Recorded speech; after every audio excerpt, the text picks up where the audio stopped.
Ooh, takes a second. Right, we're live.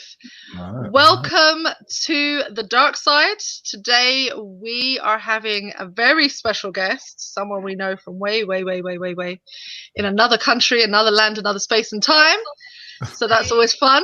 So we are delighted to have with us today Pastor Ed. Do you still go by Pastor? When people call me it. Okay, so we have Eddie Hypolite with us. I will still call you Pastor because that's who you were to me growing up. So, you know, it still feels a bit strange not to say that in some ways. So we're just really happy that you're with us today. It came about that we're here on the live because we share some groups in common. And in one of those groups, you asked a really insightful question, and we had a good bit of chatter. And I said, well, you know, why don't you come on the dark side and let's see if we can make that chatter a little bit more public? And you very kindly agreed, like on Thursday, that you'd be here on Sunday. And we will talk about the subject today. So we're delighted. Welcome to the dark side. This is an informal chat, so you know how we do. If there be such a thing. If there's such a thing. It is live streamed to YouTube and Facebook and lives forever. So, I mean, you know. There is that. Even if you scrub your internet browsing and every account you ever had, it still will exist somewhere on the internet. That's the joy and magic of online, right? Oh joy, oh joy, oh joy, oh joy and happiness. Joy that will not let me go. You know, the thing is, I saw this week, and I don't know if you guys saw this, that the editor, it was a couple of weeks ago we spoke about this, the editor of Vogue, Teen Vogue, got sacked for a tweet that she had when she was 17 years old. She sent out a tweet and she ended up getting, as a result of via, they ended up basically letting her go. And I thought to myself, praise God that when I was 17, there was no Twitter for me to ruin my jobs on. Like, hello, can you imagine being held accountable 10 years later for the mess you did as a teenager? Please, God, help us. Lord, help us all. You know what I mean? Lord, help us all. The teens live in a different world. Bless them. They got to think about consequences that are far-reaching. Yeah. Which leads us... Yeah. God. No, I was saying, I always say to young people when I'm doing my educational consultancy, you know, for some of you, you know, you're going into the world of work and you ain't even had the presence of mind to go back and scrub some of your social media posts from Facebook, because you don't understand that while you were good on the CV, you know, the reason why you didn't get the job is because they looked through your social media and they're like, yeah, all right, no, we don't want you. Yeah. Yep. Absolutely. Absolutely. So we're good. Yeah, we're good. Just a tip: create a second social media account now, and use that. Don't really interact with it. And when you go to the interviews, you give them that one. Yeah. Plain vanilla. Government name and then the other name. That's the thing. That's what you do. Your personal account and your well, there you go. So we're here in the public domain to talk about something that's really grown over the last year, but has always been a part of the diaspora experience, which we're a part of. And we're looking at should the church, whichever church we're talking about today, we may focus on the particular denomination I work for, or that Eddie has once worked for, or many denominations. But should the church have an anti-racism policy? And what would that look like? What would that entail? How would we even go about that? What is the challenge, I guess, with that? So I guess that's the broad subject area. I don't know if you want to say something. It was your question originally, Eddie, so I don't know if you want to say something to that. What led you to write that question? Why did you think that was the question to ask at this point? I rose the question because of my work at the moment. I'm in consultancy, and so I'm contracted out to a company that is delivering race and inclusion and race fluency workshops across industry. Okay. You know, across industry, massive companies, Deloitte's, Lloyd's Banking, British Telecom, you know, they've all developed anti-racist policies that they're implementing.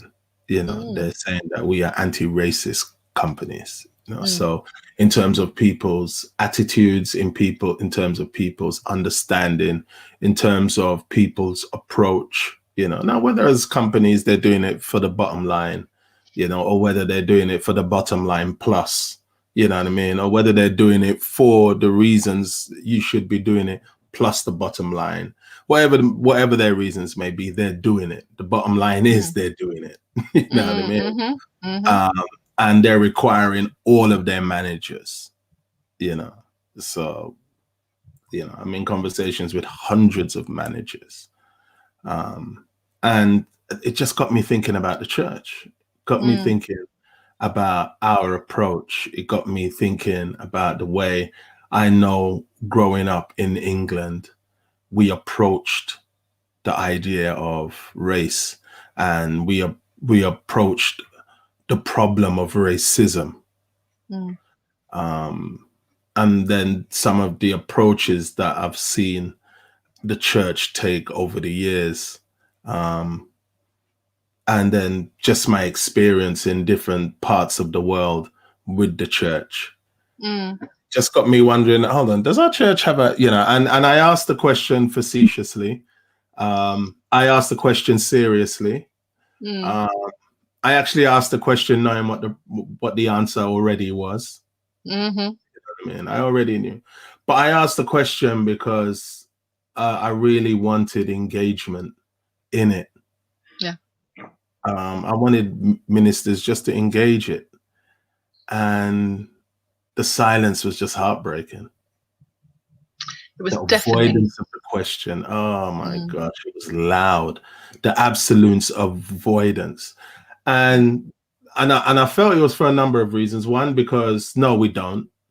Two, because all right, you all don't know the difference between being non-racist and anti-racist. You know, some of you have actually probably gone and Googled non-racism versus anti-racism.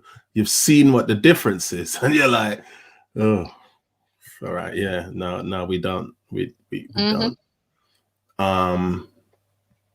You know, and I asked that question. I didn't ask that question, like I said, in a facetious space. I asked it in professional spaces. You know what I mean? And so, yeah, I mean, I know what the implications are. I know what the implications are, even living in Australia here, where we avoid that conversation altogether. Oh, really? Oh, there's a massive avoidance of it altogether. You know, as one leader said to me, Eddie, you know, we just want to have the conversation in a way that people don't feel uncomfortable. I said, well, you know, there is no comfortable way to have an uncomfortable conversation. Well, I'm intrigued. But that conversation, you know, well, you know, she was a white lady saying there are, you know, as white people, we don't want to feel uncomfortable. I don't want the other white people to feel uncomfortable having this. I said, look, there is no comfortable way to have an uncomfortable conversation, but the conversation can be had with empathy, can be had with understanding, it can be had with intelligence. You know, it can be had with a determination to actually deal with what we're looking at.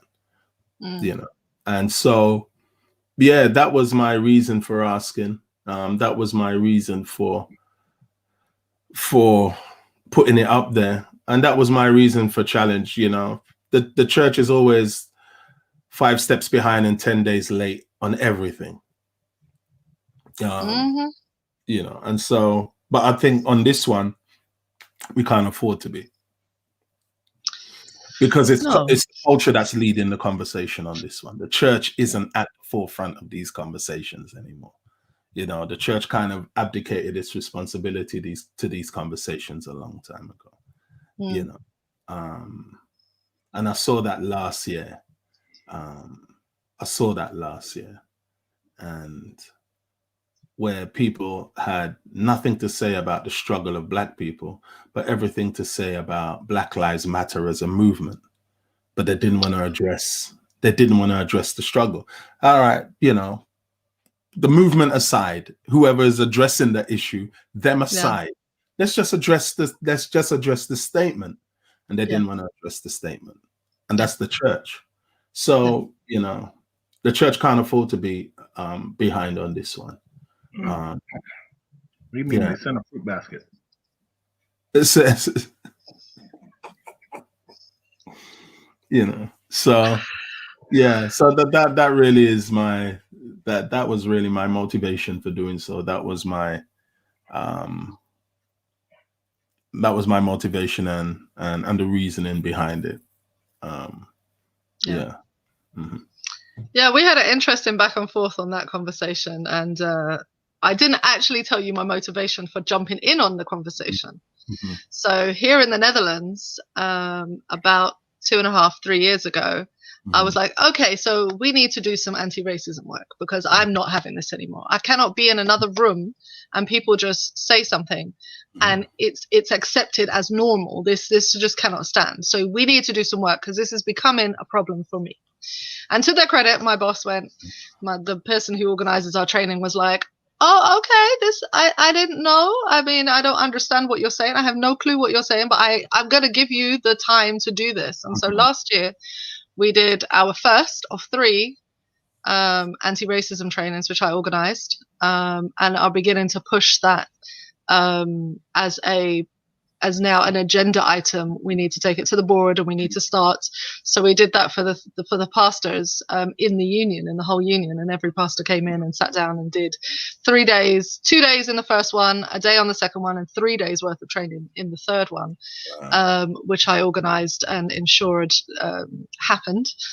And therefore we got people from around the world, different backgrounds, different companies, different people in to actually give the training. Some Dutch people, some people from Europe, some people from America, to talk about this conversation. And of course, this was in the planning for like a year beforehand. The first one happened in October, not realizing what would happen that summer.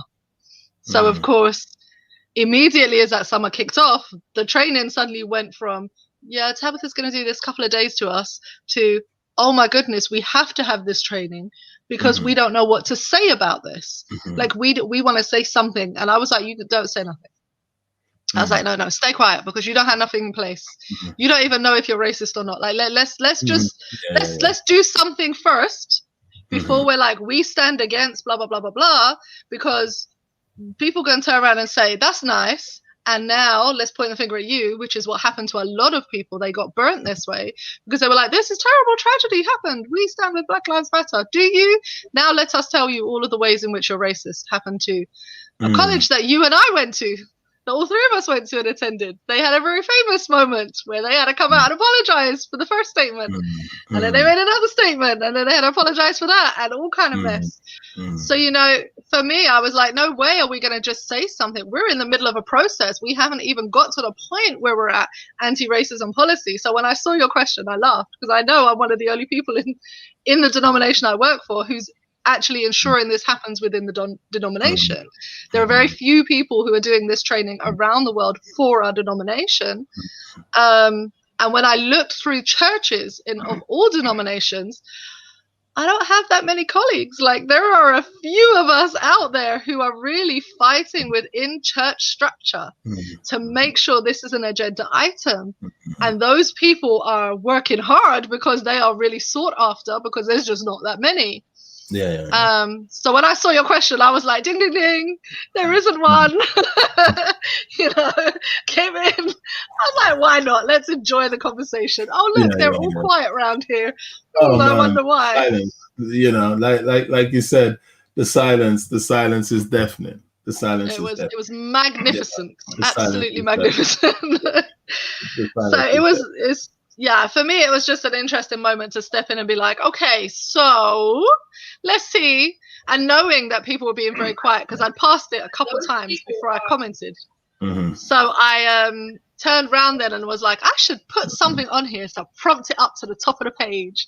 You know, as you do. If you start commenting, people will see it more. Let's see how many of them ignore it, right? Once you started commenting, you know, obviously it got the ball rolling. You know, and some people commented facetiously. Other people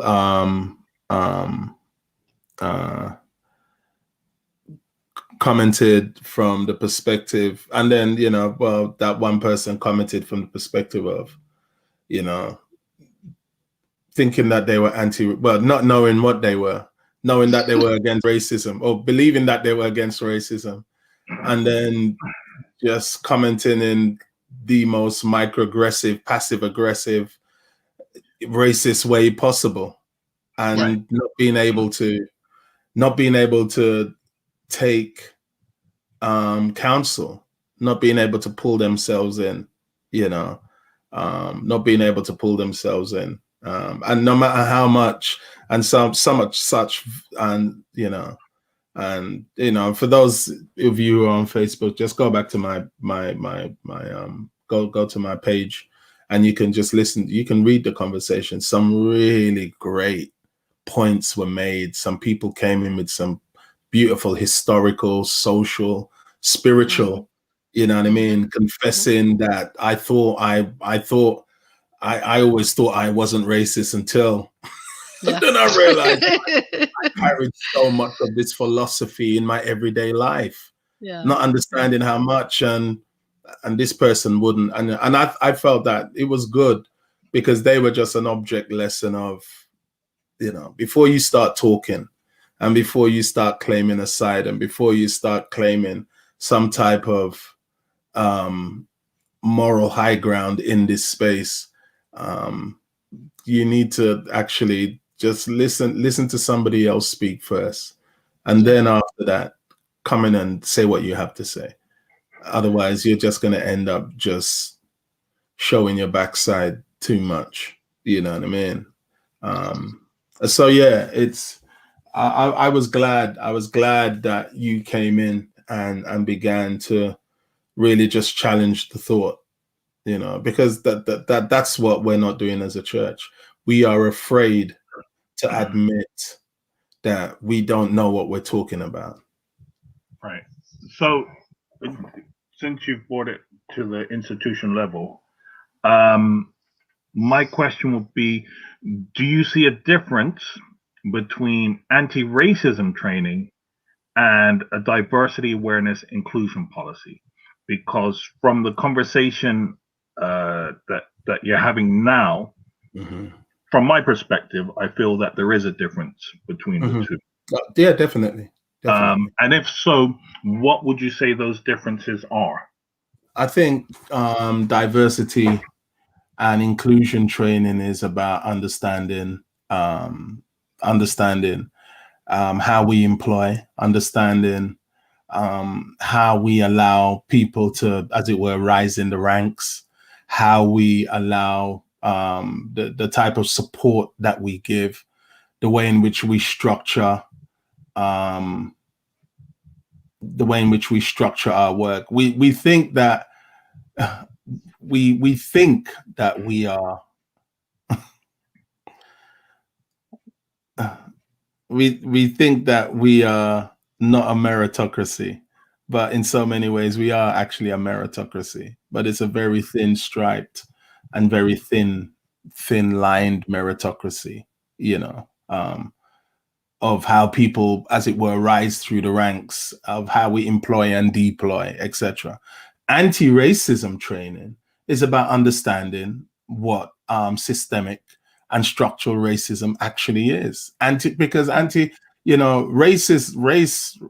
Race isn't a real thing. Race is an idea. It's racism that is the practice of race, you know, and racism is it's the practice of this notion, and it is prevalent across so many ways in which we live our lives. The Western culture, modern Western culture, is structured around systemic racism and white supremacy. That's how it's managed to continue to be what it is, you know, and in every Western culture, it is built into the DNA and the fabric of the culture. And anti-racism training is about understanding, because people just go through life, you know. It's interesting. Every time I do this, I'm part of this, the team of people that's delivering the training. In my last facilitated workshop, my last facilitated breakout group, I always say to them that we have together, I always say, all of us here were born into all of us were born into a construct we had no part in creating. We had no choice to be born into this construct. You know, it was here when we got here. What we do have a choice in, is deconstructing it. We had no choice in its construction, but we do have a choice in its deconstruction. And I think anti-racism training is about understanding exactly what it is and how we actually deconstruct it, which is different from, you know, diversity and inclusion, making sure the right people are in the spot, making sure that we have diversity, not just racial diversity, but cognitive diversity across our workspace. So yeah, from my perspective, TC, and once again, I don't think that we understand how far behind even that. You know, it's a difficult, and to a large degree, it's an impossible conversation for the church to have. And I say impossible because the one place that the church does not sit comfortably is honest conversations. The church doesn't do honest conversations. Well, no. Christians don't do honest conversations. And because we don't do honest conversations, this is going to be a hard conversation for us, if not an impossible conversation. The church is always going to skirt around it. You know what I mean? Like one person chat about, we preach the three angels message, therefore we can't be racist. I'm like, we what? We what? I read that one. I was like, obviously you ain't never read a history book.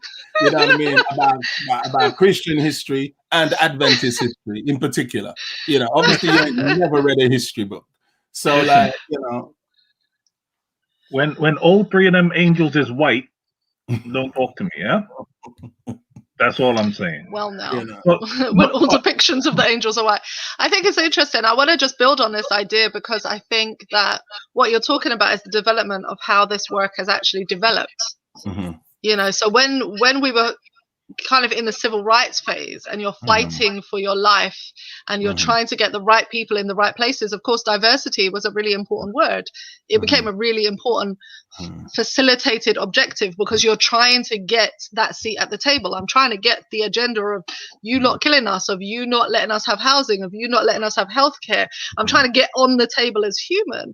And so diversity is like the birthing ground of where we actually end up now at anti-racism. For me, you see that progression of how the ideas have changed. What's really sad is that really for me, the church is stuck way back at diversity, and we've all now gone to anti-racism, and you're still having a question, a conversation about who can sit at the table. Like we're past who can sit at the table. We're at anti-racism now. We're trying to dismantle the system. You know what I mean? We're trying to dismantle the system, and you're all about back here having a conversation about, did we have a vice president who's from each continent? Do we have some representation? And I'm like, where are we going with that conversation? That's really basic. Where's the belonging? It's a you know what I mean? So I think for me, just building on that narrative of what you said, it is really looking at how the world has developed this idea and developed this process.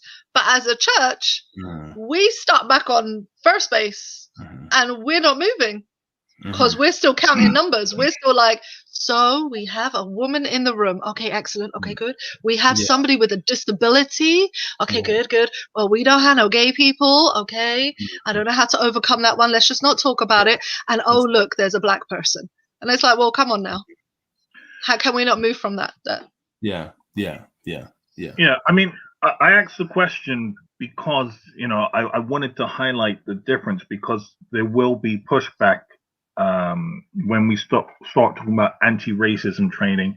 People will say, but we have this person and we have that person. I think it's important to identify that there are actually differences in the objectives of the training and the processes. But I think, you know, how do you see the personal pushback? Because you will have people say, I'm not racist, my friends are black, or I have black friends. You know, and they will use this to push back, or my elders are black, or my membership, I pastor a black church. You know, have you ever had that one? I've never had that one. Have you had that one? No, I haven't had that one. I haven't had no one be Well, in your context, your members, it will be your members saying, "I'm not racist, my pastor."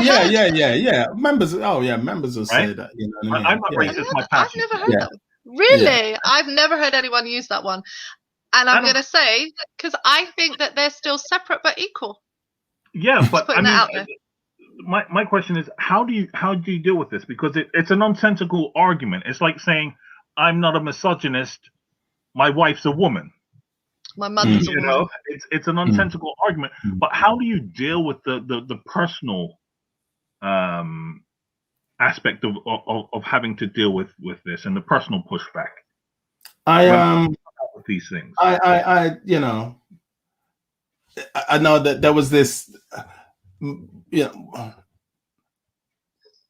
I remember I used to listen to people talk about music, for instance, and they would start talking about music, and you know, just from a say church community, Adventist community perspective, and I'd hear these people talk about music, and I knew where they was going, and so before they even got halfway down the road, before they got out their driveway, I said, look, you need to stop, because what you're actually teaching here is colonial racist theory.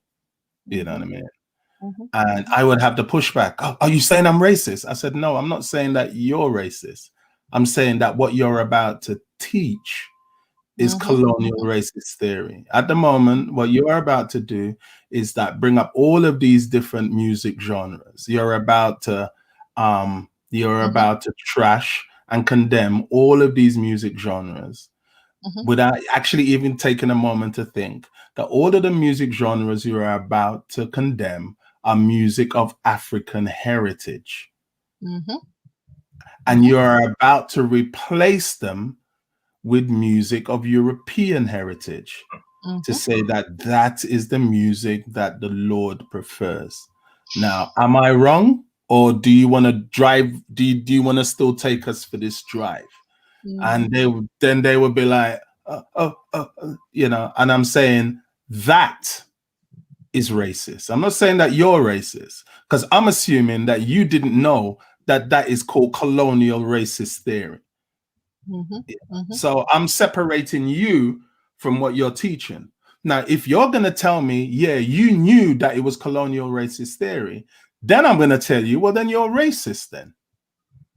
I'm going to tell you that you're racist. I'm going to tell you that you consciously have understanding of what this is that you're teaching, what it will do to your audience, how it will make your audience think about the culture, about the histories, about the dismissing of all of their histories.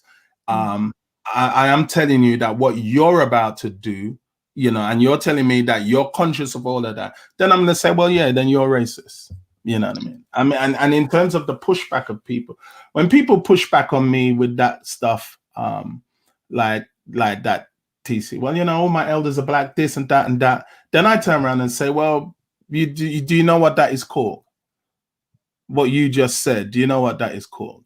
That's called a microaggression. Do you know what a microaggression is? Well, no. I'm like, all right, well then, I'm not saying that you're racist. I'm saying that what you said is racist. So let me teach you what a microaggression is. Let me teach you when you turn around and say, oh my gosh, you know, I you know, like I heard one person listen to my wife speak, and they were sitting next to me, church leader, listening to my wife speak. And then he just said, she is so articulate. Oh, Jesus, help me. You know, sorry. She is so articulate. And let me just put up this comment. I in case some people don't know.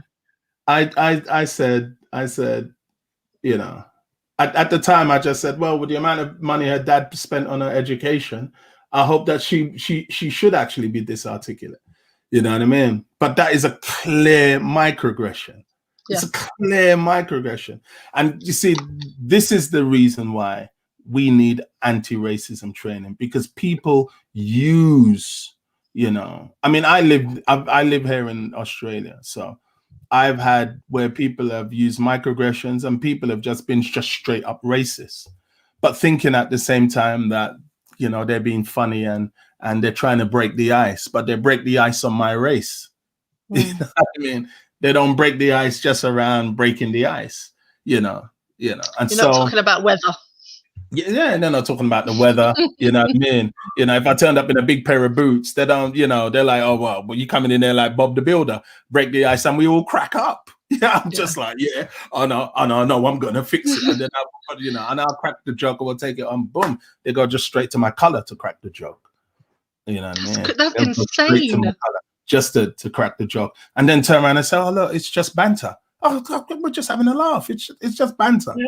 You know. So I think it's about making people understand, you know, in the church community, that no, we, you know, and then making them understand things like racism doesn't. Well, you know, I hear black people say, "Well, racism goes both ways." I'm like, no, it doesn't. Not if you understand what the construct is. Like, prejudice goes both ways. You know what I mean? Xenophobia goes both ways. Nationalism goes both ways. You know, and I think what they've done is they've taken, you know, it's just like the whole idea of black and minority ethnic BAME. They've just thrown everybody in there. Like, all right, that takes care of all the others. Yeah. Without actually like pulling it apart and just like, actually, no, it doesnent. You have to actually look at, you know. I think, you know, I think it's essential that these conversations be had. It's essential that these conversations be had. Otherwise, you know, if you don't want to have the conversation for the sake of understanding people's humanity, then you're going to go out into the culture, and that the refusal to have that conversation is going to affect your bottom line. Because you're going to go into a workplace that decides this is where we are. You're going to go in with your ignorant self, and then you're going to end up losing your job, you know. And if my humanity isn't a motivation for you, then at least let your money be a motivation for you. You know, and for the church, money is, you know, if the humanity of your members and your people isn't a motivation for you, then at least allow your charity status to be a motivation for you. Well, now. Yeah. Well, so that is your bottom line. If I ain't your bottom line as a black person, then allow your charity status to be your bottom line. Then allow that to be your bottom line. You know? So, do you have a question, Trevor? No, go ahead. Ask a question. So you've mentioned the fact that you're living in Australia now. Mm-hmm. You're not originally from there. No. Would you say there are differences in how racism is expressed in your current context versus your home context? And if so, would these differences present a challenge to implementing a global anti-racism policy?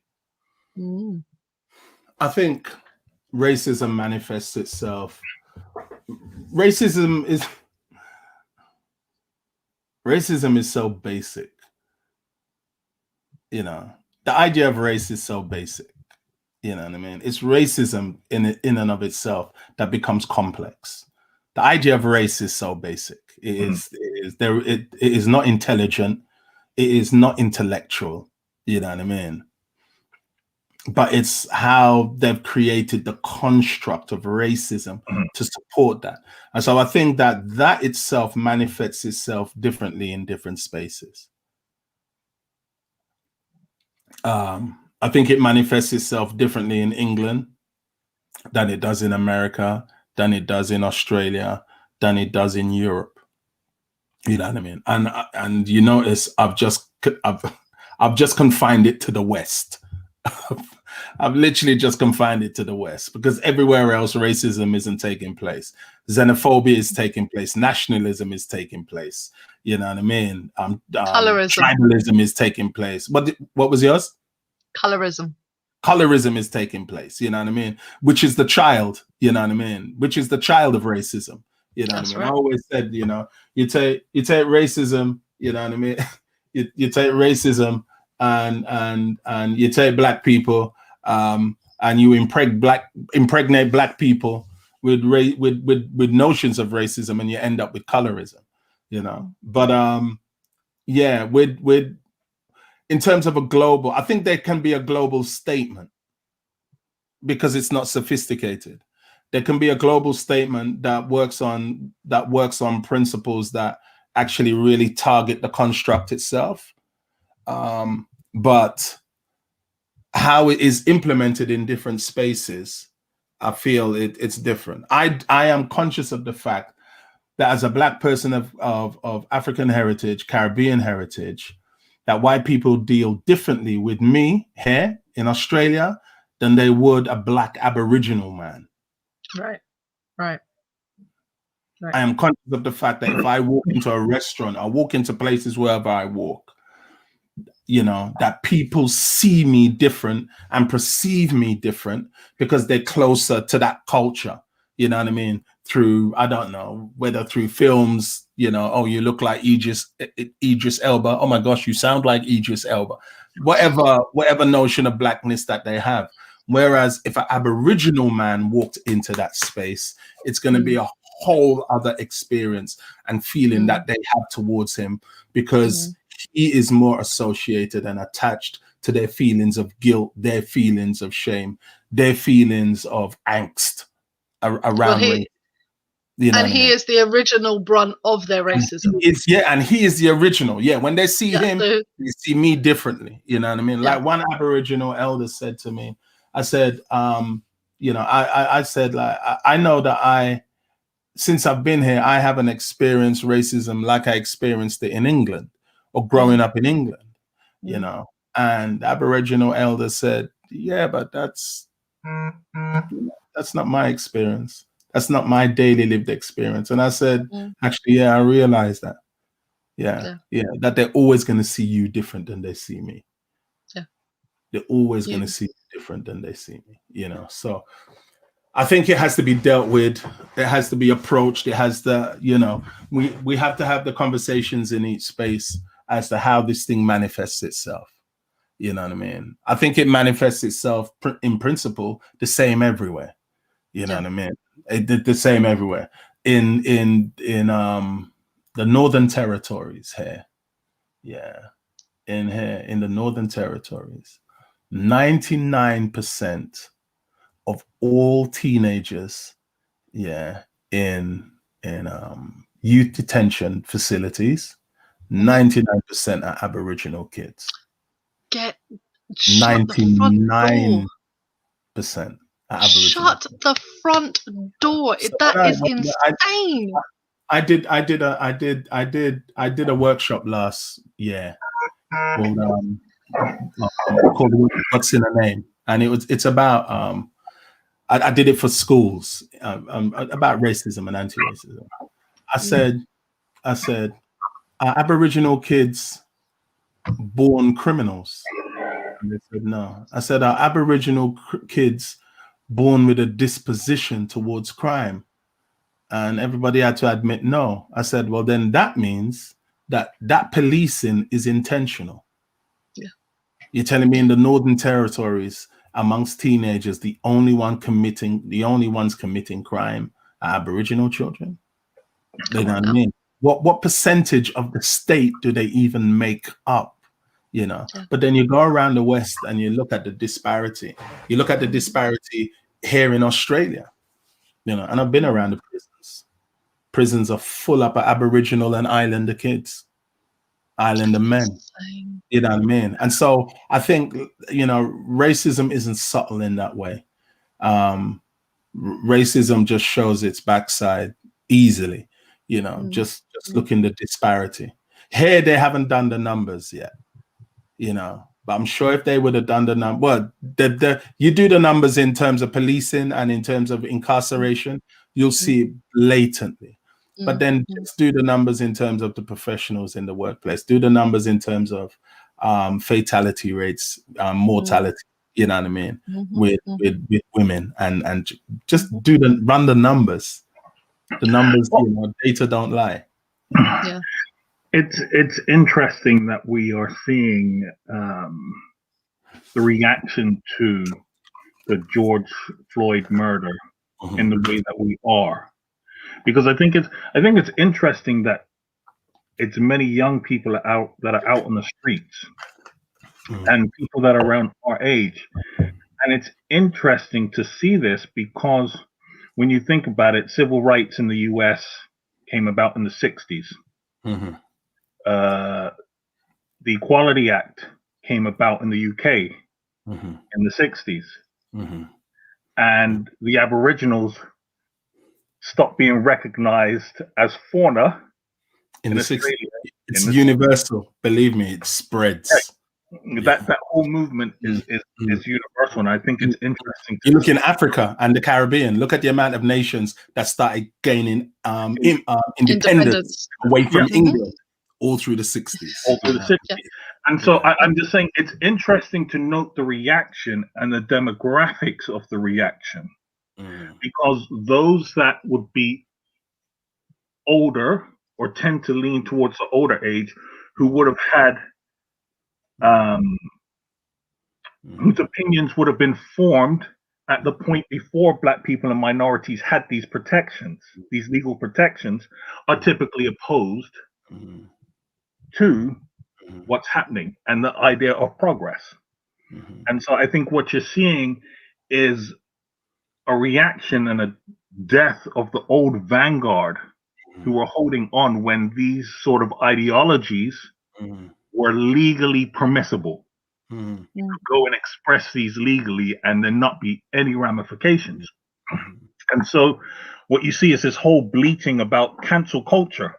It's because they're being told your ideas are no longer welcome or valid or come without consequences. Because I've said it before, when you were stopping Ali from fighting, when you were blacklisting Malcolm X and all these other leaders, it was never considered cancel culture. So I think it's just interesting. You know, I did a post on Twitter and looking at Georgia, the laws that Georgia has passed. You know what I mean? Shocking. Yeah, just shocking around voting, around the Voting Rights Acts. And Georgia is a microcosm of the idea of Western democracy and Western freedom. Yeah. When Desailly and Toussaint Louverture in Haiti heard the French say, "Give us liberty or give us death," they was like, "Yes, it's true.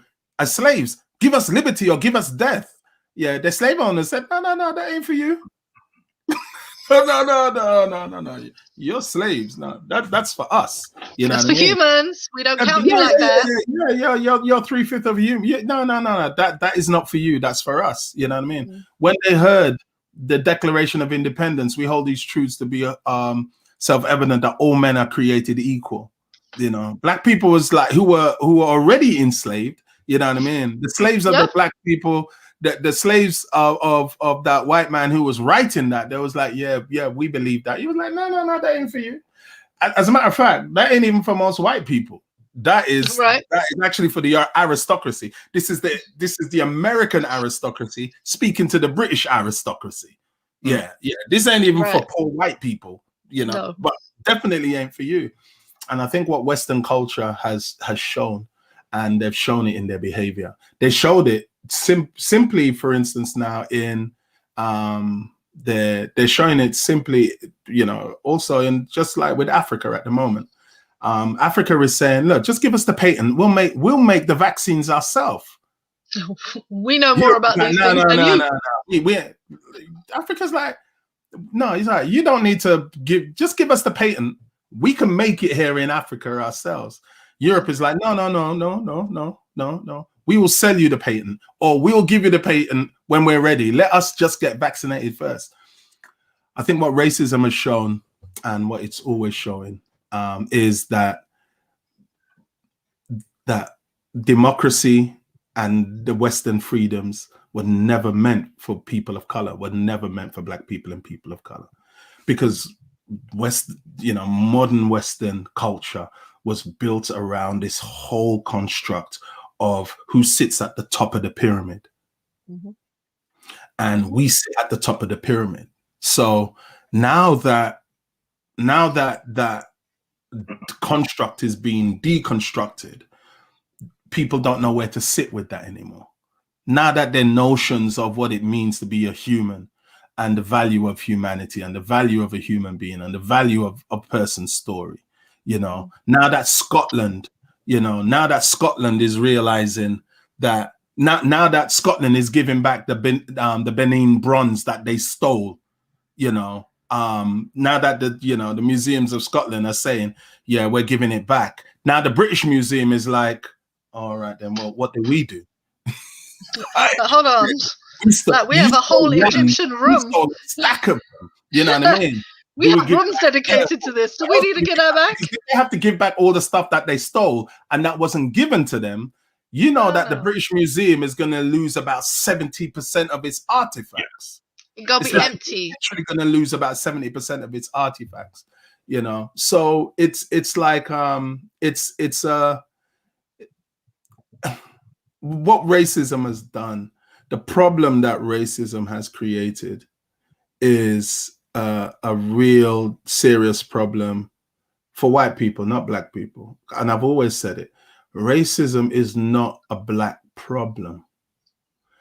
Black people just and people of color bear the brunt of the problem. Racism was developed by the Portuguese, first of all. Developed by the Portuguese as a way of justifying the enslavement and the kidnapping and the enslavement of the Black body, and so they developed this notion of race first. But the first people that they sold it to wasn't Black people. They didn't lie to us; they lied about us. Who they lied to were each other. They lied to each other. The first people that the lie of racism was ever told to was white people. Therefore, it became a white problem. You know what I mean? And then they had to build science. They had to build history. They had to rewrite history. They had to do a whole bunch of stuff in order to do it, And so as far as the deconstruction of that is, it has to actually begin there. It has to begin with how white people actually understand human history, how they understand the world, what they've been sold. Take for instance, even with there's a new series coming out on Netflix, and a new series coming out. I was reading about it yesterday. A new series coming out on Netflix, and what they've done is they've depicted Zeus, and they've depicted. Forgot who else it was. Achilles. Yeah, Achilles. They've depicted Zeus and they've depicted Achilles in this. It's something I think about the remaking of Troy or whatever. They've depicted them as Black people. And there is just outrage at the moment. How could you do this? This. But the makers of Netflix, they said well, we did it because we actually read a history book. And we actually understood how the Greeks actually thought about Africans, and we understood that it was Kemet that was responsible for what Thales learned and what Socrates learned and what Hippocrates learned. And yeah, that actually it's Africa that is responsible for what we now know as Western civilization. And we actually understood that the Greeks then deified Africans, and Zeus was the one who sat at the top as a black god. They worshipped them. You know, now white people don't understand this because the construct of racism sold them a lie, and it consistently has sold them a historical lie. You know what I mean? It has consistently sold them the historical lie. And so that's why the pushback for them is hard. That's why the pushback for them is painful. You know what I mean? And so, yeah, I see some questions coming in here. We do. So I want to make a couple of observations, but I'm going to just bring in Sybil at this moment. She has 2 observations. So she asks people generally, have I got all of them? Let's see. If I start at the beginning, here we go. She says that when they're talking about racist stereotypes or this pushback, she asks, people often say, yeah, but we sent missionaries. I was a missionary. I heard that this week and almost passed out with laughter because I was like, preached really? to that once in my church. Yeah, right. I was like, and what did you do while on missionary? You forced them to be European. Well done, you. So there's that. And then she would ask them, well, what happens if you marry into the family? There's generally a little bit of silence. It's fine for you to be over and be helpful and be my friend, but you can't marry my child. Is generally what the pushback can be, and a lot of people go silent at that point because it's very true. And so she says that she has watched her first son, who's now 15 or 16 in Australia, be followed the moment he steps into a shop. We've watched it in Sydney, Melbourne. I've stayed back just to observe, and at the moment he looks at an item of clothing, he has the security on him, and now this is happening with her girls too. So that's the lived reality of teenagers, and she's sharing that experience. And I know Sybil, so we know that she's actually she's from Britain also, and has migrated there. The kids are, so they're still having that experience. Like literally 2 minutes walk down at the other end of my road.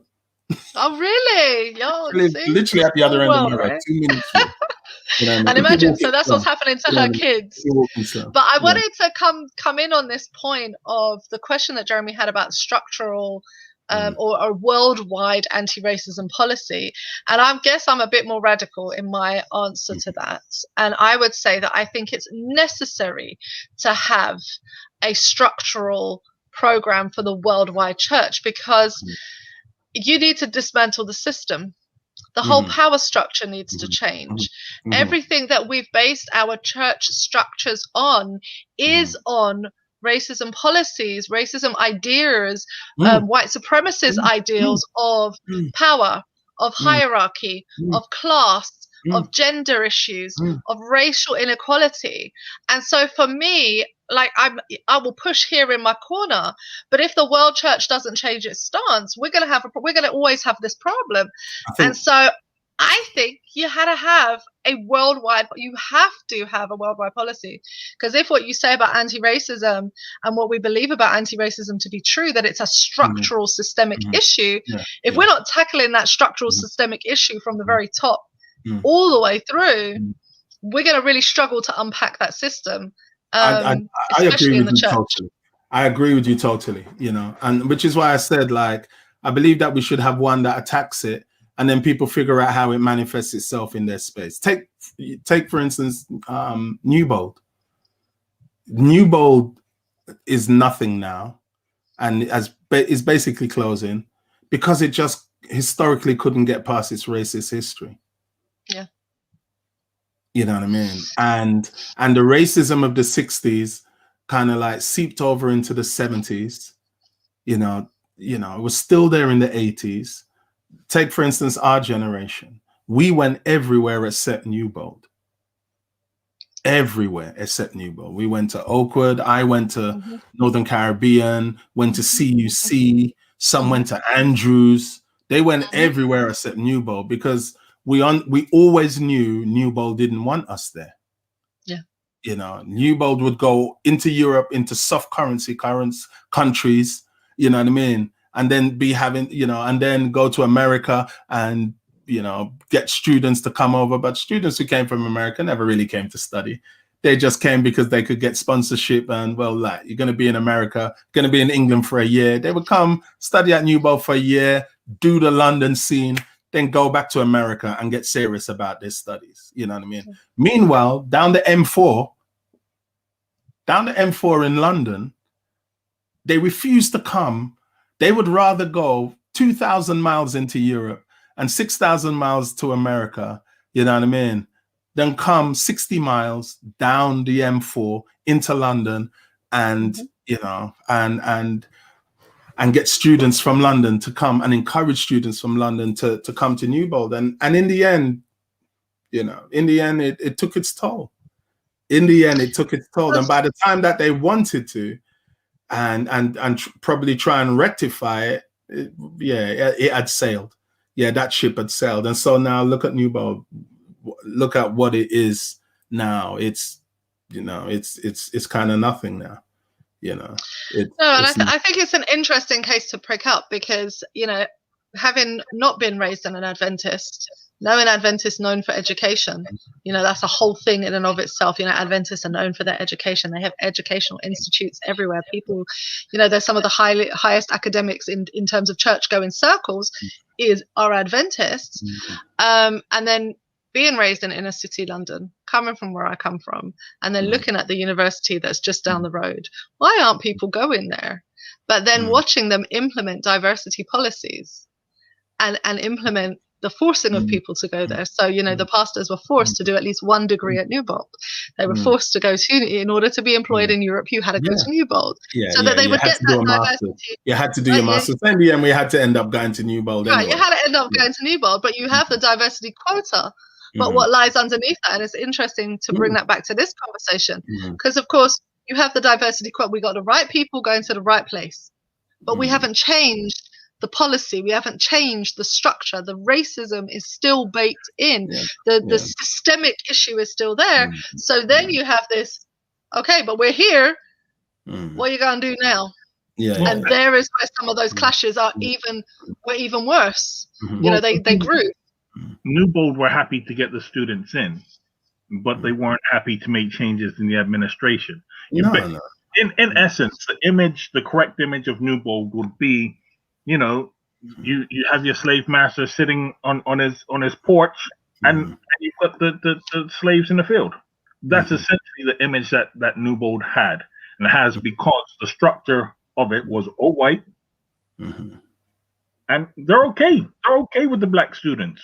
It hit a point where they're okay. We need the money. We need to keep the fields being, the cotton picked. Bring it in. And that's the way it is. That's just the reality of it. And I think when you have the majority of the local students are going to come from a black, Caribbean, or African background, that's an unsustainable business model. It's unsustainable because it's a sustainable business model, but it's unsustainable if the construct from which you work and the principle from which you work and the perspective from which you work is a racist perspective. It's going to be good for your pocket, but it's not going to be good for the way in which you operate in the world and the way in which you see the world. You know what I mean? Or the way in which you want your world to work, So I think that the struggle of the church, I think ultimately I'm seeing more and more and more that the church's struggle isn't with the culture. The church's struggle is with the kingdom. That's where our battle is. We ain't struggling against the culture. We're actually struggling against the kingdom. You know what I mean? Because if you are actually talking about who we're supposed to be, and you're looking at that first century, you know what I mean? That first century church, those people. No, that first century rabbi on which this whole thing is built. Oh, hello, somebody. Well, if you're talking about who we are, and you're talking about that first century Hebrew, you know what I mean, rabbi on who this whole thing is built, there's a difference between the two. There is literally a difference between this Jesus that we read in the gospel and what we're seeing now. One of them is lying, And I am more inclined to believe that it is not the one that we're reading about in the Gospels. I am more inclined to believe that what we have today is the lie. And what we have today is fighting against the kingdom. Because what he brought is not what we are. What he brought is not what we are. We are not fighting against the culture. We're fighting against the kingdom. And when you see the church struggling with stuff like, you know, even wanting to engage the conversation of if you're racist and anti-racist, that's what you're witnessing being manifest. You are witnessing the manifestation of the struggle between the kingdom of God and the church as it is now. You know what I mean? You're seeing the same historical struggle, you know what I mean, that you see played out in the history of the church. If you use Revelation as a model, between that first church and, you know, that seventh church, you are seeing that same, where that church, we are the culture. And that's what the church doesn't want to admit. We are the culture. We are more a reflection of the culture than we are of the kingdom of God. Yeah. We are a much clearer reflection. We are a clear reflection of the culture with a gospel flavor. Yeah. That's what we are. You know what I mean? We wanna preach truth, but we don't want to be truth that is present. We don't want to be truth. You know what I mean? And and that's why we can't afford to be behind the line on this one. We can't afford to be half stepping on this one, because this one isn't going away. Because what you're discussing is my humanity. Yeah. And I ain't gonna allow that conversation to go away. Yeah.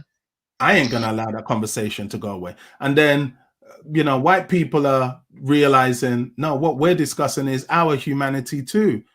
This construct lies to us about our humanity, about who we actually are and our place in this world. It lies to us. And so, you know, white people who are clear on that, they're like, no, I ain't allowing this. I ain't allowing this conversation to go away.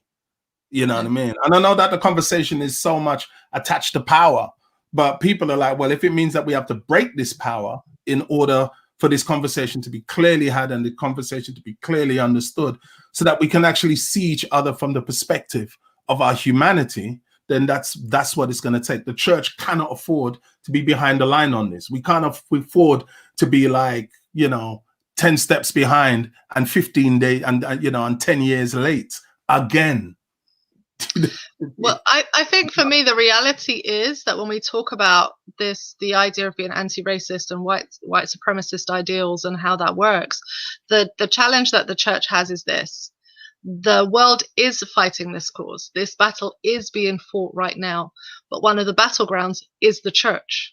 That's where the battleground is happening, to dismantle white supremacy, to dismantle the idea of this supremacist idea, this kind of racist ideology. One of the places they have to dismantle it is in the church. So you're either going to be with them fighting hand in hand, or they're going to dismantle your church. That is the reality of that discussion. The discussion will happen whether you want it or not. You will become the catalyst for that change, whether you want it or not, because, you know, statistics show us that for white people, one of the biggest indicators of whether they're going to be racist or not is whether they're Christians. Like, really? What now? Hold on, wait, what? The evangelical church in America has already, you know, evangelicals have already set the bar, American evangelicals. But then European evangelicals are the same way. Australian evangelicals are the same way. You know what I mean? Let me ask a question. Is the church simply a white supremacist organization? Full stop. No. I won't go that far. I won't say it's a white supremacist organization. I would say it is a Christian organization that is giving too much. It's a Christian organization that's hiding and harboring.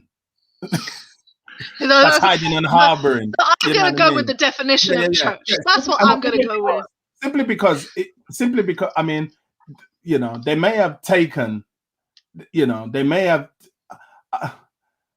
taken the gospel and covered their white supremacy in the gospel and used the gospel to cloak and to justify their white supremacy. But if you honestly read the gospel, just like, yeah, well, all right then, yeah, you can't. It's a contradiction. You know what I mean? I understand what you're saying, but I will simply say this: that in rebuttal to your position is that that's exactly how the KKK started.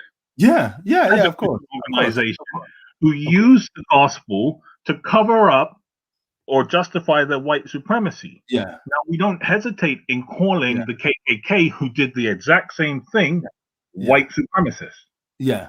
Why do we balk then at declaring Christianity as we have it today as white supremacists? Because of the name of the person whose head is on the door. If you call Christianity, in my mind, if you call Christianity white supremacists, you have to call Christ white supremacists. Because his name is on the door. And so, you know, and I know it sounds simplistic. I'm saying that what you've done as a KKK and what you do as the evangelical church and what you do as Christians who hold this view is that you misappropriate the gospel and you turn the gospel into your weapon of racism. But the gospel itself as a teaching, go back once again in your gospel and let's look at your first century rabbi. Your black first century rabbi. He ain't on this. So somewhere along the line, you have taken all of his words and you're using his words and weaponized his words and you've turned it into that. So, you know, Christianity, Christianity as we see it manifest now. Christianity as we see it manifest in America right now. And aspects of it that I see here in Australia. And aspects of it that I see in Australia, in England, and throughout the Western church, I can't deny. That's straight white supremacy. I can't deny that that's straight white supremacy. But I don't believe that the Christian message, as founded and as established by the life and teachings of Jesus Christ, is white supremacist. Right. Now, I'm not saying the teachings are. I'm talking about the organization and institutions of Christianity. We just because, as I said, I agree with you. There's a distinction. I'm talking about it from an organizational standpoint, not from a teaching standpoint. I don't believe it's and then again, like organizationally. I don't know. I suppose I'm like a parent just wanting to see and believe the best for its child. then let me be the child who's going to come in and stomp on the door. And I can feel it. I can feel it bubbling underneath me right now. If I have to sit into this whole place of just admitting straight across the board that our church is white supremacist, I'm actually going to break down. I will start weeping. And I can feel it literally about here right now. You know what I mean? So I feel like I'm a parent. I'm a parent knowing that its child is broken. I'm a parent knowing that its child is, you know, I feel like those parents who deal with their children who are on drugs. I've seen them all the time, you know, and the parents are tired and the parents are broken. And the parents are they're struggling with admitting and coming to terms with, in some spaces, this child ain't never going to be helped, and in other space, this child ain't never going to be helped. This child has to, you know, when my mum used to pray for me, I shouldn't have even brought my mum into this because it's going to make it worse now. You know, my mum used to pray for me, and she used to, you know, I joined the church when I was 17 and I left when I was 19. Mom used to pray, oh, Lord, just bring Eddie back to church. Bring Eddie back to church. Just bring Eddie back to church. And the Lord, Jesus said to her, Phyllis, you have to stop praying that prayer and you have to pray this prayer. And when he put the prayer in her mind, she said, oh, no, I don't want to pray that. I don't want to pray that. I don't want to pray that. And so she kept on praying, Lord, bring Eddie back to church. Bring it. And he said, Phyllis, I told you, you have to pray this prayer. And you know what the prayer was? The prayer was, anyhow you're going to save Eddie, just save him. And she didn't want to pray that prayer. And I remember speaking to her, and I said, why didn't you want to pray that prayer? And she said, well, the way you were living. She wanted the prayer. Yeah. She knew. Don't do that. The way we were in the 80s, she knew if she prayed that prayer, the Lord saving me, you know, was probably, she felt like, well, it's going to probably be the Lord putting me in the grave. And hopefully she sees me at the first. She wanted a prayer. She wanted to pray a prayer that she had control over the answer to. You know what I mean? So in the end, she just prayed, Lord, anyhow you're going to save Eddie, just save him. And no word of a lie, when she prayed that prayer, literally a month later, our whole crew got shut down on the same day in different parts of West London around about the same time. Unbeknownst to each other, we all ended up in the same police station, and we never saw the street again for 2 years. Insane. But that was our salvation.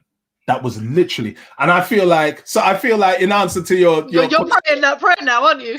In answer to your question, TC, I feel like, I feel like I'm at that stage now where, like, Lord, anyhow you're gonna save the church, just save the church.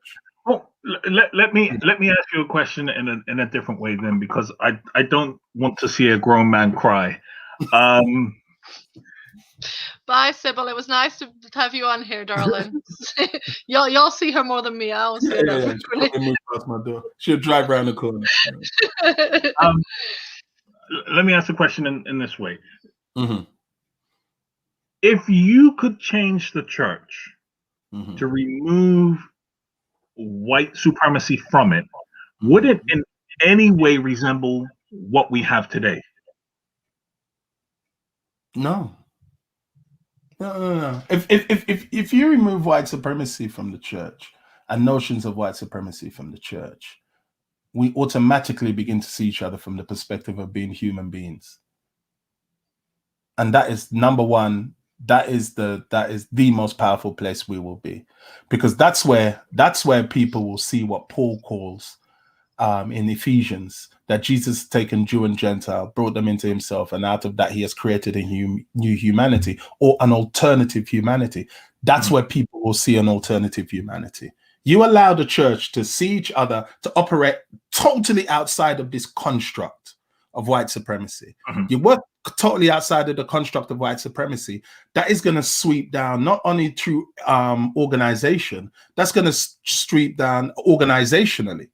That's actually going to sweep down through our teaching institutions, the way we approach history, the way we approach biblical history, it will sweep down literally through everything, the way we approach education, it's going to literally sweep down through everything. That's where people will actually see the difference between the church and the world's view, the world's view of humanity, and actually the church's view of humanity. And so, we would not operate. We would not operate the way we do. It would reflect itself. Simple things. You know, I remember one of my professors at Newbold, revere him to this day, love him to this day. I asked him a simple question once in a class. Was St. Augustine of Hippo, was he black? Was he African? And he says, why do you ask? I said, because it's a question. We're talking about St. Augustine. Was he black? Does it matter? I said, at this stage, it matters that you're avoiding answering the question. Right. I'm just asking a simple question. Something as simple as that. You know what I mean? You're teaching theology, and you're not even teaching history honestly. You're not even teaching history honestly. Like, you are teaching history from a perspective, teach it within its historical perspective. When the church founders, when Augustine and Cyprian and all of these Africans were there, The construct of race as we have it and racism just did not exist. So no one saw a black man. They just saw an African. And they saw an African within a world where, well, yeah, scholars come from Africa. Like, what's the big deal? It ain't like, what? But something as simple as that, the mere fact that you don't want to even admit that, because, so much of Adventist theology is founded around the ideas and the theology of St. Augustine. If you remove racism and white supremacy and you really tackle it as an anti-racist policy, it's going to sweep down through the way you even teach theology. You know what I mean? I did something for CUC just recently, and around in Black History Month, and it was the idea that we belong. The idea that we belong. History already tells us that we belong, but we don't teach history in a way that says that we belong. You know what I mean? And it's important that you do that. It's important that you do that so that white children understand that we belong and Black children understand that we belong. Not just in the historical narrative of this world planet, but in the biblical narrative of this gospel that we teach. So I believe that if you really, truly deal with it, TC, everything is going to change. Because it will not just change the way you organizationally structure yourself. It's going to change the way you teach and everything. I pastored up at Avondale for 4 years. And I remember, so my congregation is 99% white and academic, ex-missionaries, presidents, professors, all sitting in my congregation. You know what I mean? So I remember speaking to them once. I was preaching on culture. I think I was preaching on the idea of culture and what it is that we do in the world. And I said to them, I said, when people who look like you came to places where people who look like me lived, what you did was you taught us a culture. You never taught us the gospel. You actually taught us to be you. But what you didn't do was come back to us and say, listen, see all that stuff that we taught you, you might need to rethink it, because we went back to where we were, tried it with our children, and none of them go to church anymore. So we've had to just rethink it. We've just had to rethink it, and rethink it. You know what I mean? So what you might need to do is rethink it. What you did was you told us to hold on to it forever. So when we come to where places like, so when people who look like me come to places where people like you who look like you live, we think that you're in apostasy because you never taught us this, So I remember one ex-missionary, about a week later, he came up to me and he said, I've been thinking about what you said all week. He said, I've been thinking about it. It's been on my mind all week. And he said, and Ed, we really got it wrong back then. And these were his exact words. I wish we would have just taught people. And he's talking about the work throughout the South Pacific, you know what I mean? Because this is where he's based right now. He said, I wish we would have just taught people the gospel and left them to work it out for themselves. Those were his exact words. I wish we would have just taught people the gospel and left them to work it out for themselves. You know what I mean? So I believe once we get rid of this notion of white supremacy, you know what I mean, in its blatant and in its subtle forms, and we allow it and we take on these anti-racist policies, not just in terms of employment, but really, for our churches, just in terms of our mindset and the way we teach and the way we allow that to permeate across our world church. Believe me, it's gonna be the difference between night and day for our church. I really do believe that, TC. It's going to be the difference between night and day. So just so I'm clear on what you just said. If we were to eradicate white supremacy from Christianity as an institution, the church would look completely different. you're not ready to admit that or you don't see the Christianity as a global institution as white supremacist. I don't see it as a teaching. No, as a teaching, you don't see it as white supremacist, but our practice. You were saying that you couldn't admit. Yeah, you couldn't bring yourself to say that the church was white supremacist because you felt like you could feel like you would break down if you had to come to that conclusion. Yeah. Could we then say the church isn't white supremacist? It's white supremacist adjacent? You want me to help you out? No, look, I as much as I don't want to, I'm past my little crying space. How I felt at the time when we were saying it. The reality of the church, the reality of the Western church, the reality of the Western church is that the Western church is much more white supremacist than it knows. You know what I mean? And I don't mean white supremacist in terms of Zeke Heil, what I mean, and support of just. I'm just talking about in terms of its notion.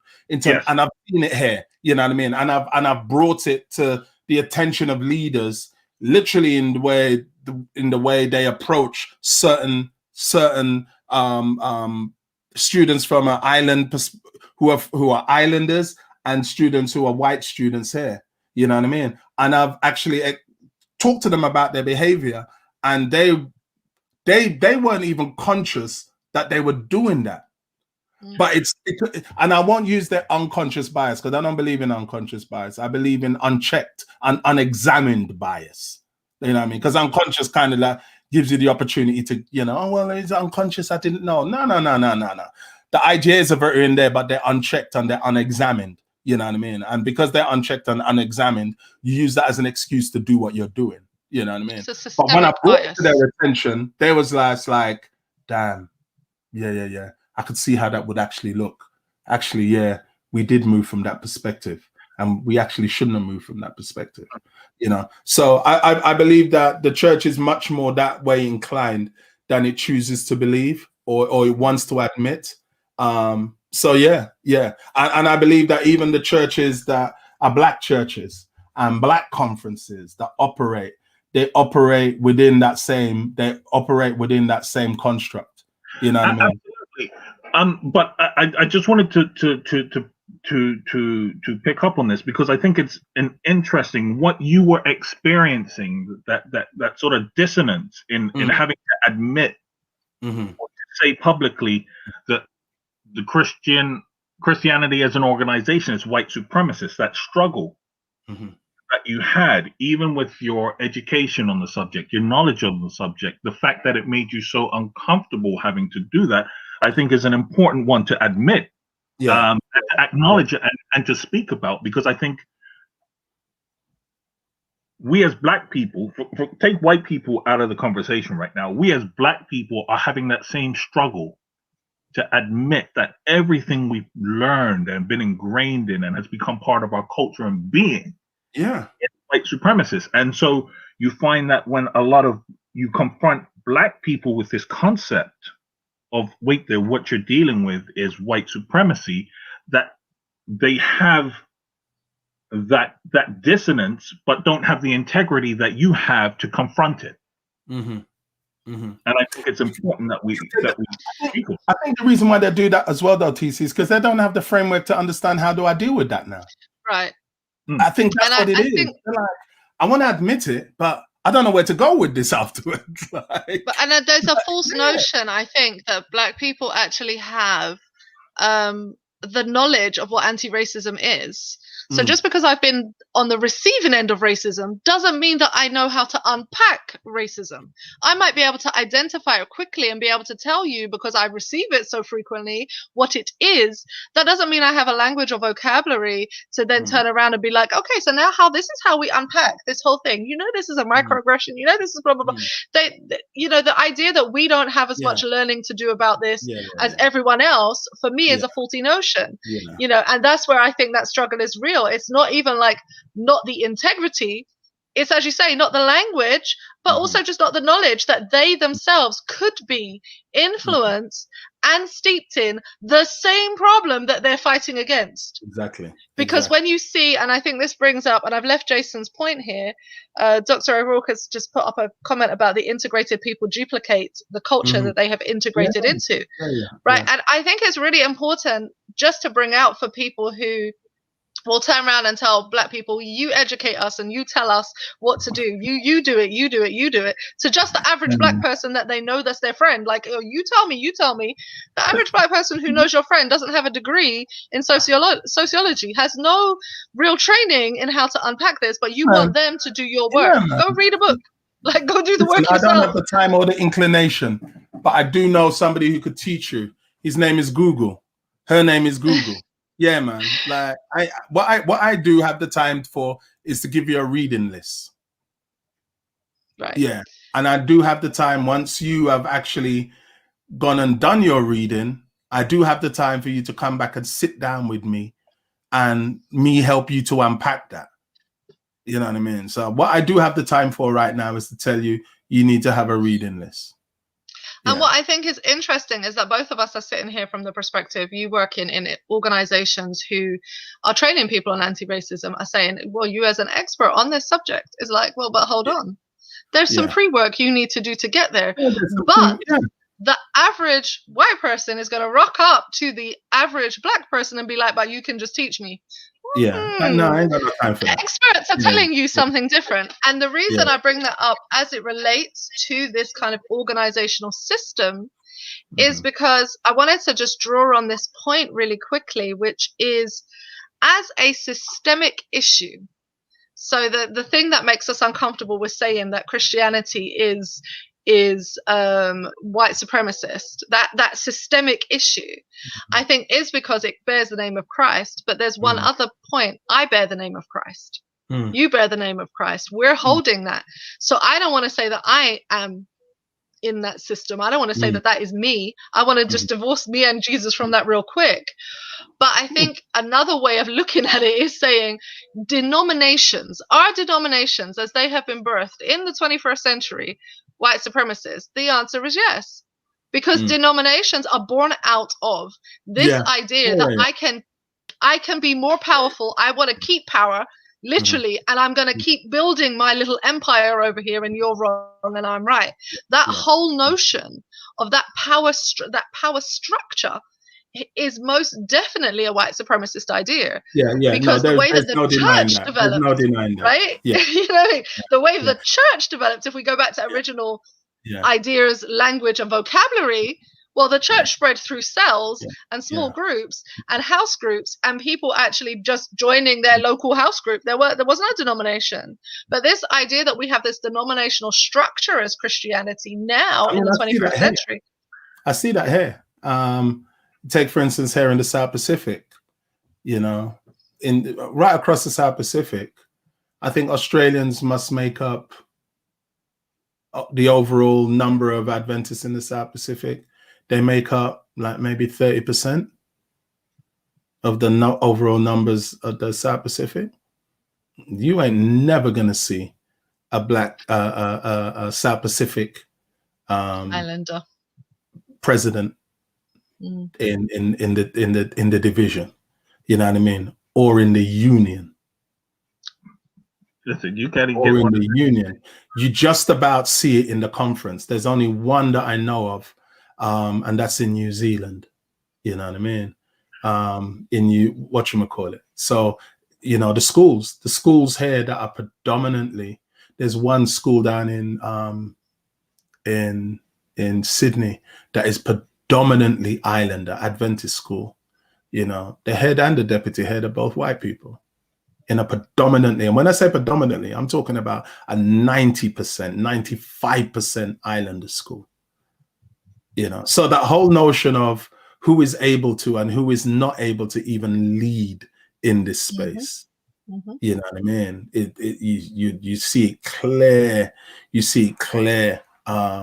You see it clearly.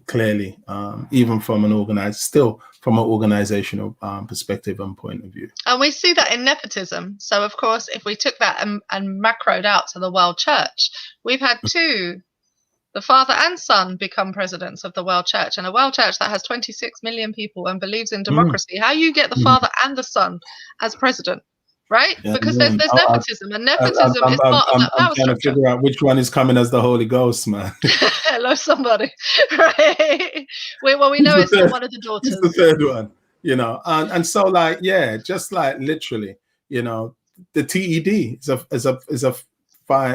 another perfect example. You know what I mean? You look at the majority of the TED. The majority of the people of the membership of the church is a membership of color across the TED. You know what I mean? But even there, in terms of the leadership and who is deemed able, and you know, I had a white administrator say to me, "Hey, you know, we was talking about the GC, and we was talking about it last year."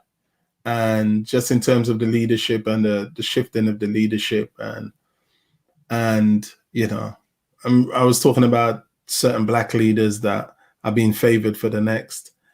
And he questioned, you know, well, do they have? It wasn't the ability. It wasn't their ability that he questioned, or wasn't there their cultural understanding of it how was that normally something around the whole idea of the cultural understanding. Would they be able to bring all the people together? You know, do they have the ability to do that?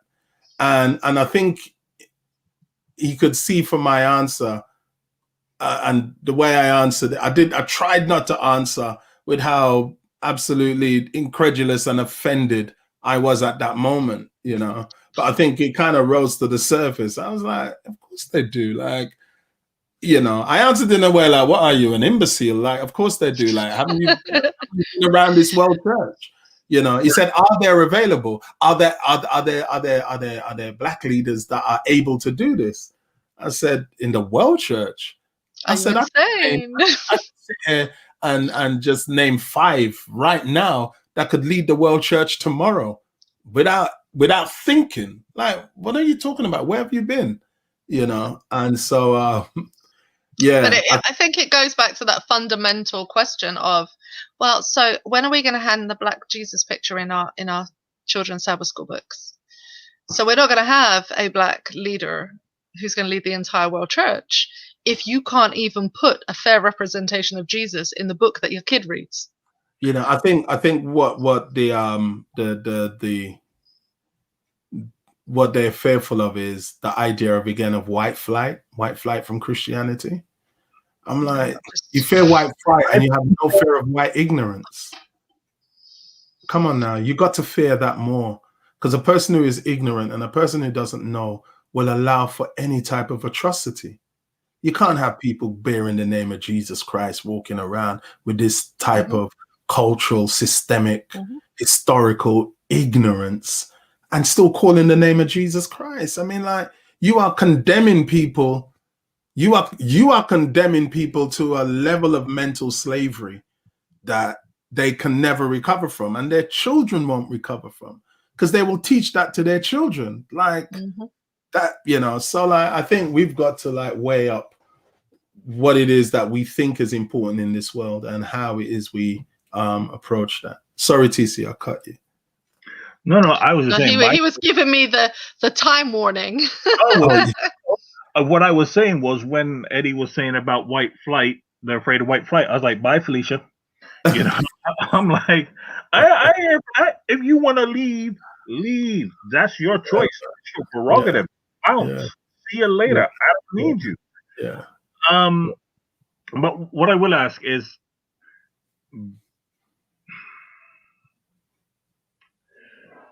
you gave the story about the missionary, and he said, I wish we would have taught them the gospel and just left them to get on with it.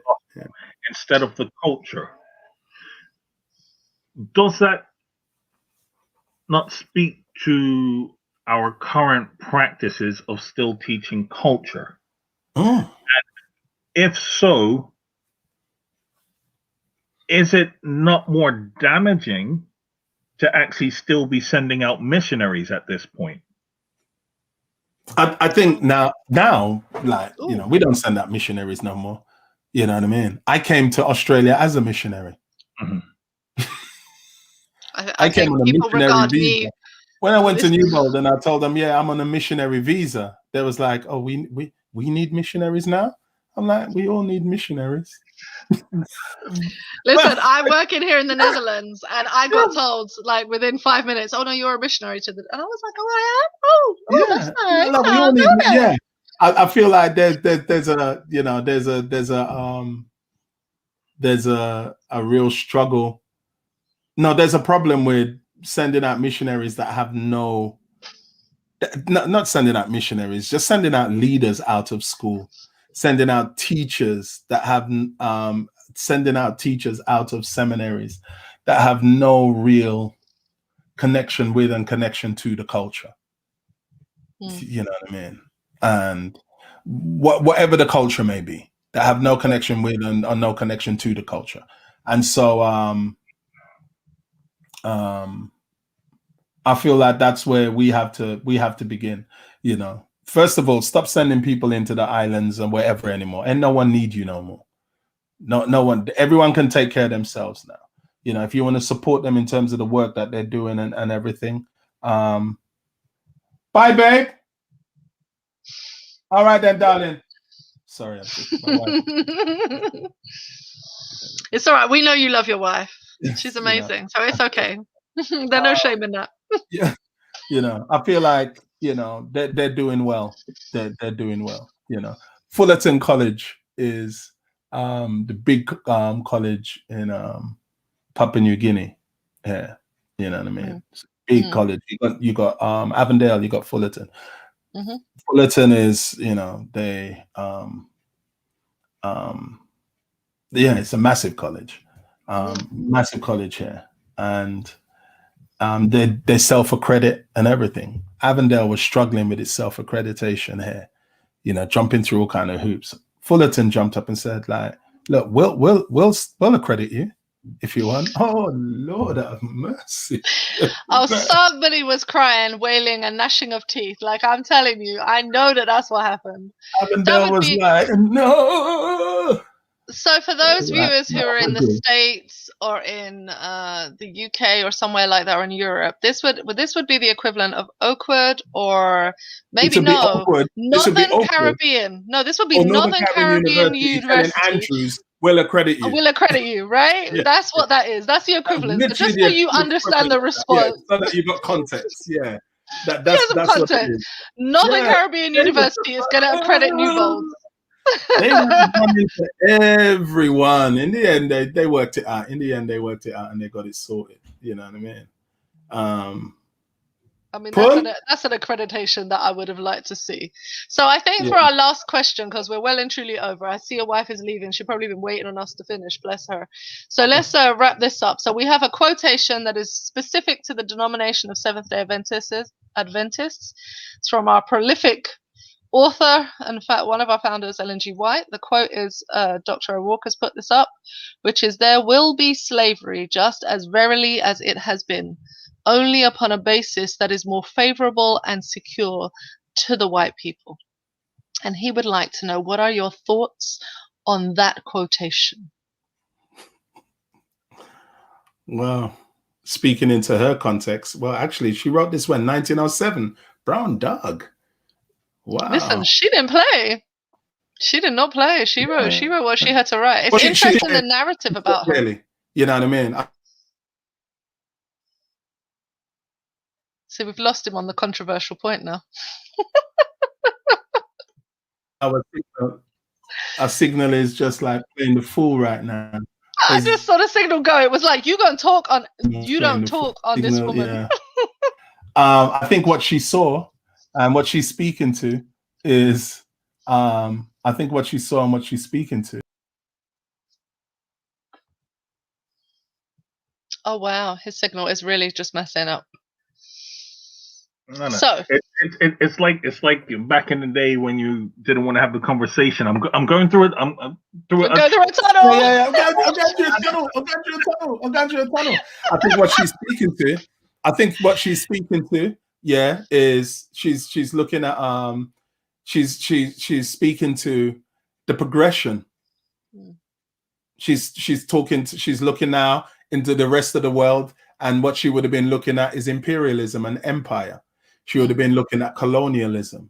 She would have been looking at all of these other things that sustain the power structure that racism, the power structure of what racism is, and the further enslavement of all of these countries and their economies and their resources, because that's what racism does. Racism isn't.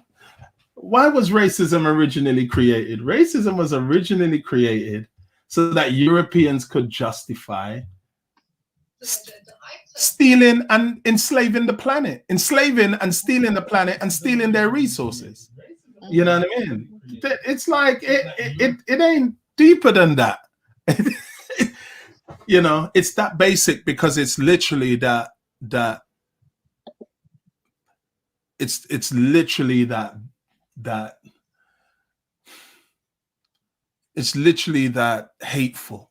It's literally that appalling that you came up with all of this just to steal a person's land, just to steal their land, to steal their culture, to steal their history, to steal their resources in order to keep yourself in this place of power.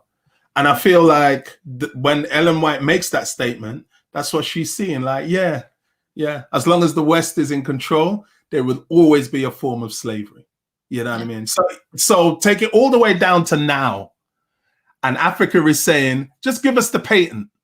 We can make the vaccine ourselves. And the West is saying, no, we're not giving you the patent. Well, then you're holding them in a form of, you're holding them in a form of dependency and servitude. But it's the lie. It's the lie that was sold. You see, the thing that gets me about this whole thing with the patent is the lie that was sold at the beginning. We're all in this together. Send us your doctors. Send us your knowledge. Let us learn from how you've been running your systems. You notice, so remember there was a period when they had to, Africa wasn't having cases of corona, and they were like, well, how are they doing it? Why is that? We're all in this together. Let us learn. We're all running down there to figure out why they're doing that. And of course, you know, the African continent has been dealing with pandemics in one way, shape, or form for a very long time due to some historical issues. And so now, when we were in it together, and you were coming and stealing our ideas, and you're coming and looking at how we're running our systems, and you're coming and taking our doctors and saying, okay, we could use them to develop the vaccine, and we're going to carry and pay for them. But now that we need the vaccine, now that it's affecting us and we need the vaccine, oh no, we can't give you that patent. But I thought we all paid into one system, because there's a lie being told. There's a fundamental lie being told, which is that this is about race. This is about power and money. This is about elite people staying rich and keeping rich. They did not make enough money out of Western countries with this. So how are they going to recoup their costs? That's really, I want to recoup this profit margin. I want to ensure my profit margin stays tight. And so when we talk about this, that is what you see played out. And so this idea that white people don't need as much liberation from this ideal as we do is false, because you do. It's killing you. Yeah. Your compassion, your empathy, everything is dying because you can't see that the person across from you is human. You're dying, but you'd rather die with this notion that you're better than me. Oh, come on now. This is the thing, though. Yeah, with white supremacy. Yeah. At its most basic, white supremacy is self-preservationist. And because it's self-preservationist, in the end, it will kill all of us. You know, you look at Winston Churchill. Look at the Second World War. Winston Churchill was a white supremacist. Oh yeah. And Hitler was a white supremacist. Hitler went further. Hitler was a white supremacist who was a fascist. That means, no, I'm willing to kill white people too. You know what I mean? And that's why all the allies like, no, we need, yeah. Okay, no, we need to stop now. We need to get rid of this one. This one is going to be the death of us. This one is too far. Oh yeah, we all need to get rid of this one. You know what I mean? You know. But I'm going back to Dr. O'Rourke's, you know, and what Ellen White is seeing there, she's seeing slavery, coming out of slavery. She's seeing Jim Crow. She's seeing the beginning of the prison industrial complex. You know what I mean? You know, she's looking at the mass migration that is taking place. You know what I mean? She's looking at the racial inequities that are taking place, you know, not just in the South, but in the North as well, you know, and then spread that picture out to the rest of the globe. You know what I mean? Wherever Western tentacles lie and wherever Western tentacles reach, you know. But white supremacy and white supremacist notion is going to be the death of all of us. It's going to be the death of all of us, white and black. Seriously, it is the absolute destruction of the notion of human value and human worth. Because what it says is this human being is not of the same value and worth as you as a human being. That's what it's basically saying. So therefore, you are justified in doing anything you want to that human being. Now, they can't physically enslave, you know what I mean?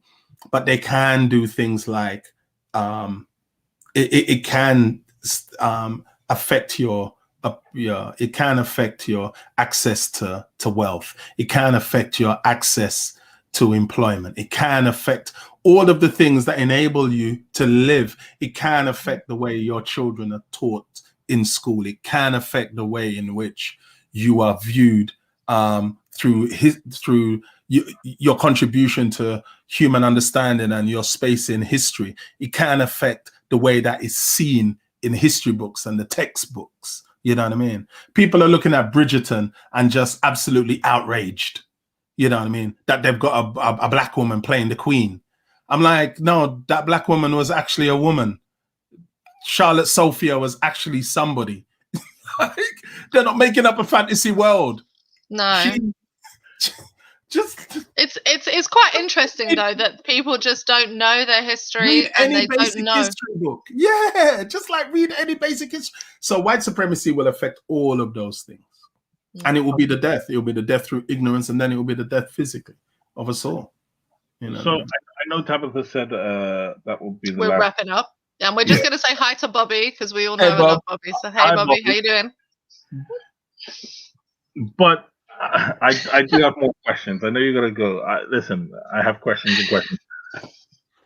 In light of everything that has been discussed and that has been said and how destructive white supremacy is, and to keep it in the context of the church, is it better to have an anti-racism policy? Or would it make more sense within a church context to have a pro-image of God policy? No, anti-racism. Because if you have an anti-racism policy, you will have a pro-image of God. It will come as a result. You know what I mean? Right. I say anti-racism rather than a pro-image of God. Because anti-racism is going to affect the way you teach. Anti-racism is going to make you look at all the structures in which you govern, the way you teach, the way you present. You know, it's going to look at all of those things and take them all into consideration. So therefore, you're going to have a much more, you're going to have a better view of God. You're going to have to like stop saying that Jesus was a Middle Eastern. There ain't no such place as the Middle East in the Bible. The Middle East was invented by the British in 1948. Like, what are you chatting about?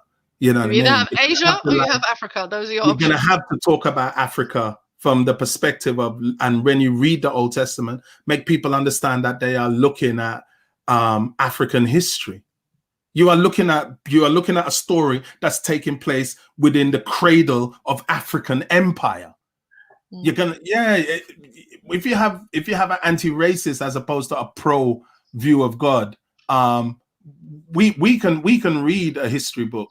We can read a history book in order to have a pro view of God. An anti-racist policy is going to ensure that this idea,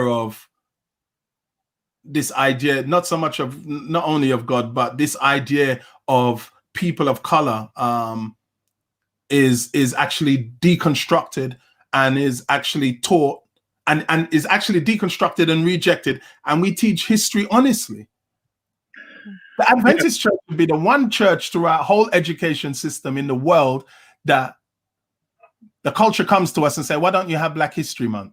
And they say, well, because we just teach history honestly. We don't need Black History Month. we don't just teach the normal history. And when we say it, we don't all year long. We don't need Black History Month. We actually just teach history properly. Yeah, we teach the curriculum and we show where the curriculum is flawed and we fill in all the gaps that the curriculum doesn't fill in. You know what I mean? You know, so the Adventist system is the system that can do that if it adopts an anti-racist, because it is a racist approach and ideology towards people of color that actually, you know, an unchecked, and I'm not going to say unconscious, it's an unchecked and unexamined towards, you know what I mean? So I want to bring Jason's point in on this one now. So he says it's not either or, it's both and. Yeah. And he says, I don't think that anti inherently promotes pro. So having an anti-racism policy doesn't actually promote necessarily the correct biblical worldview.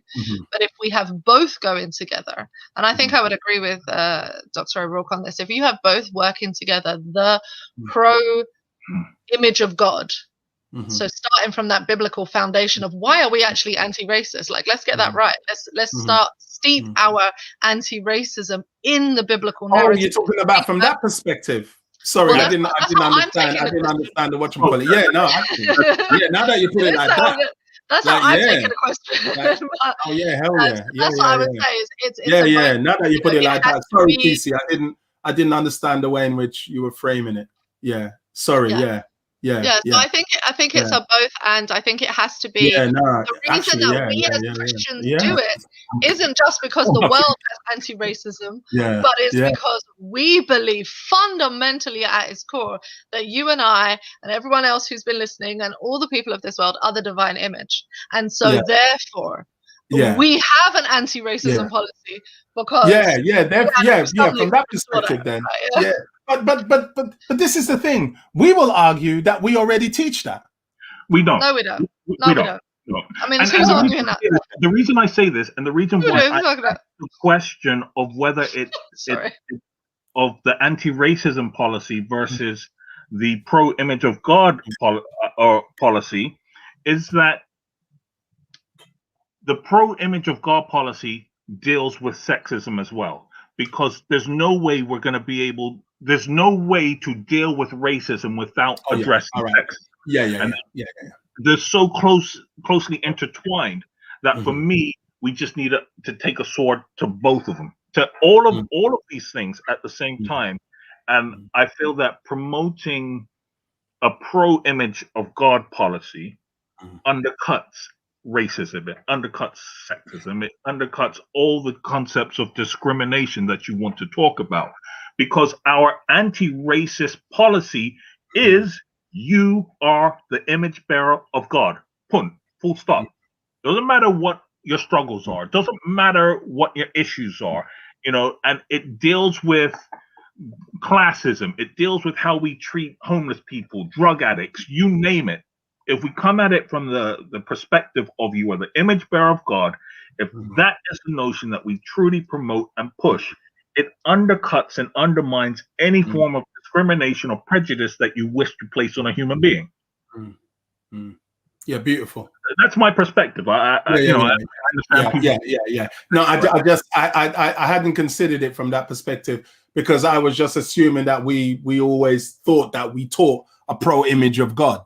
You know what I mean? I think no. Honestly, I'm thinking about what we learned. I'm thinking about what we learned in class. Yeah, but if you're and practicing administration. Yeah, so what do they so this is I don't know how it was in your day, but when I went, Let me tell you something. This is what I got taught. So we did the whole, you got to do biblical theology, not just apologetics, or not just, well, you need to do biblical theology. You need to apply to the timeline. You need to look at the context, culture, blah, blah, blah, blah, blah. But if you are deliberately undercutting the context and the culture, if you are deliberately omitting that, and then your final point of your lesson is, and please don't go out and teach the members this, you are not teaching an image of God theology. You're not. Because what you're doing is you're giving the people who you think have the power this idea that they are the image bearers of God, and then telling them to not go and teach that to the people. Who teaches this? Where is that taught? When have you heard sermons that are based on the divine image of God? And when they talk about the people of the Bible, they talk with respect.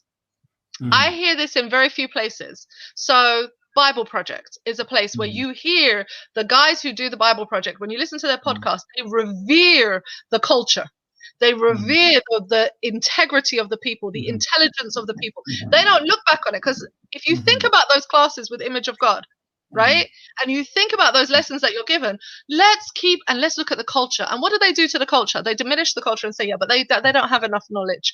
They were a little bit backward. They didn't treat their women well. So this is why they had these false ideas. Hold on. That's you reading in from a West. Yeah, exactly. Yeah, and that's you reading.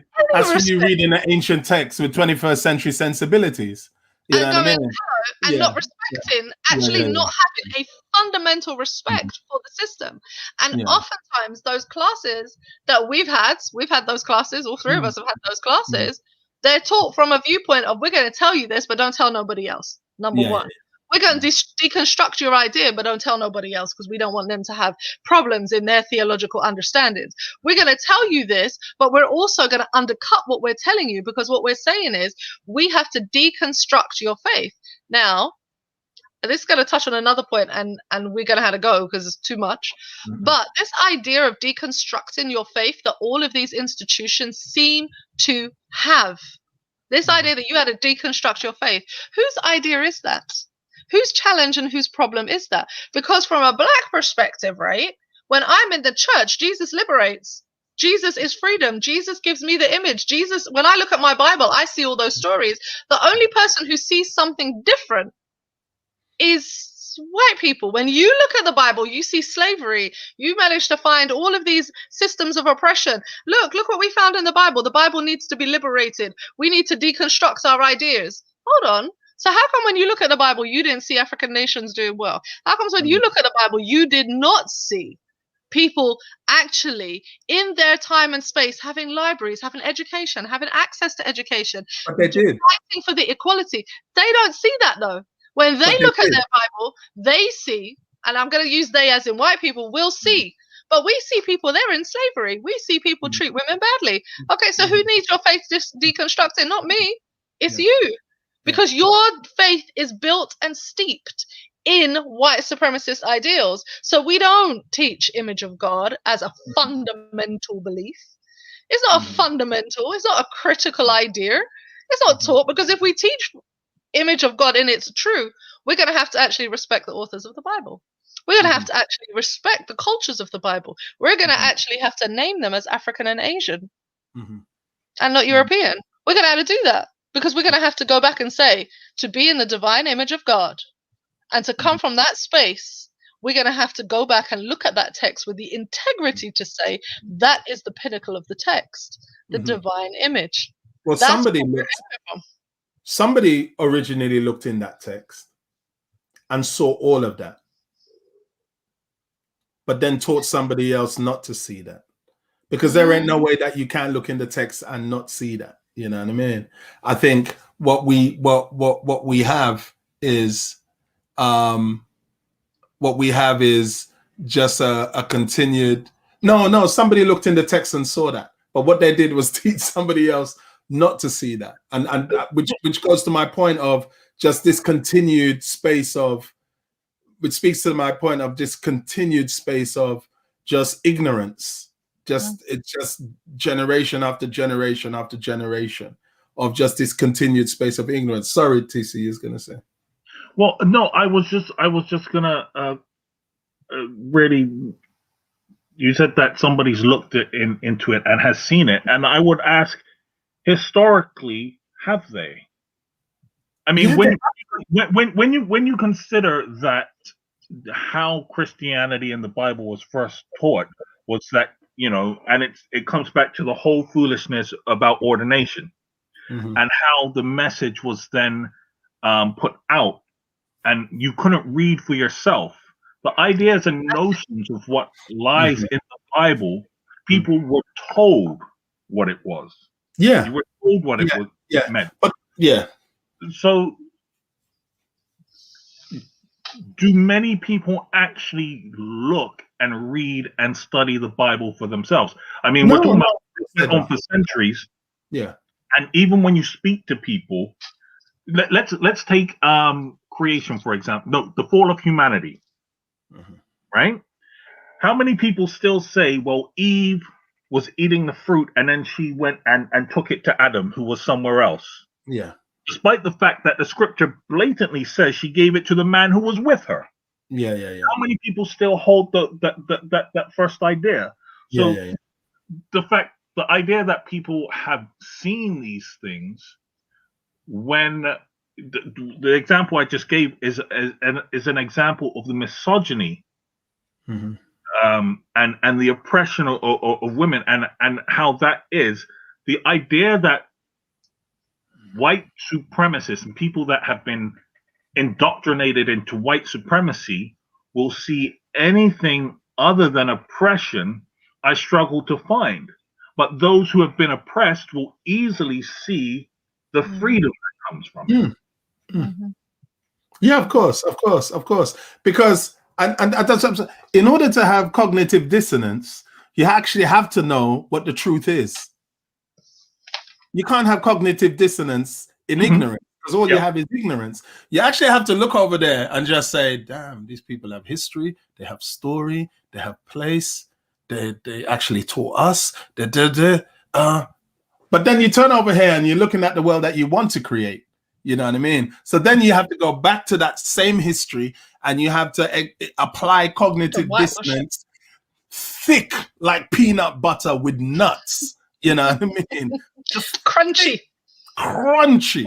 You have to apply. You know what I mean? You cannot apply. You cannot have cognitive dissonance in the space of you cannot be ignorant and have it. Yeah, somebody had to. Now you can actually pass it on to people who pay no attention to reading, no attention to history, and just take it on. You know what I mean? So from that perspective, and I'm saying it in terms of like from our space of like the three of us we've sat in theological classes. Anyone who now teaches anything from that perspective that you can easily look at and just like, what are you saying? They have had to have actually looked at the history, looked at where they are, looked at their own cultural perspective on race, looked at their own cultural leaning on the whole idea of the value of humanity, and in their own space they bring up their own little levels of cognitive dissonance, and then they apply it in the way they teach this. You know what I mean? They apply it in the way that they teach this, you know. So it's going to be the death of us all. Is that the final words? Is that the final word for it? I want to try and end on a positive note. Yeah. I believe that the death. I believe that the death of racism. I believe that the death of anti-racism, and if you want to see the quintessential anti-racist, go back again and look at that first century Palestinian Hebrew. Go back and look at that Hebrew again. He lives in a world that is racially set, and not racially based on the foolishness now, racially as in terms of nationalistic. You know what I mean? He lives in a world that is racially set, politically set, socially set, ideologically set. He looks in a world that is already established as to what it is and what it's only ever going to be. And he comes in with the kingdom of God, and everything he does every single day is a constant protest. It's a constant protest. Neither do I condemn you. Go home. Hey, behave yourself. You know what I mean? Hey, come down. I'm coming to your house. What are you hiding up in a tree for? Come down. You know what I mean? You see this Roman hair? This Roman hair has shown more faith than anybody I've ever seen in the whole of Israel. You know, Father, forgive them. They've lost their mind. You know, everything he does is a constant. You know what I mean? Your faith has made you whole. You know what I mean? Go, you know. I've been bleeding for 12 years. Well, you ain't bleeding no more. It's all right. Go home. Literally everything this man does, you know, and so he is the quintessential. And unless we get back to him, this is what I believe with Christianity. Yeah. No matter what we think about who we are, in the end, I still believe, I am naive enough to believe that Jesus is still at the head and the Holy Spirit is in control of the church. You know what I mean? I believe that the salvation of the people and the lives of the people that Jesus has died for is more valuable to the kingdom of God than any of the constructs that we may be using in order to maintain our power. And I believe that in the end, that if as Christians and people who bear the name of Jesus Christ, whatever denomination you are in, if you are not willing to get on board with what the kingdom is doing, then I believe that the kingdom is just going to scrub the table of all of us and just go to the highways and byways and find the people. And that's who Jesus is going to find at his second coming. You know what I mean? And yeah. So like, you either get on board, and like I said, the church isn't in conflict with the culture. The church is in conflict with the kingdom of God. It's in conflict with the kingdom of God, and the kingdom is going to have its way. You can stay down here and play your little power games, but in the end, the kingdom is going to have its way. You know what I mean? Because this is not our message. It's not our message. It's not our kingdom. It's a kingdom that we are invited into. You know what I mean? But in the end, God is going to do his thing and have his way. So like, get on board with him or like just get left behind. Yeah. And that's me. That's me speaking from the dark side. That's welcome to the dark side. See, thank you so much for being on the dark side. We appreciate you taking this early morning time with us. Yeah, it's nice that you were here. Right.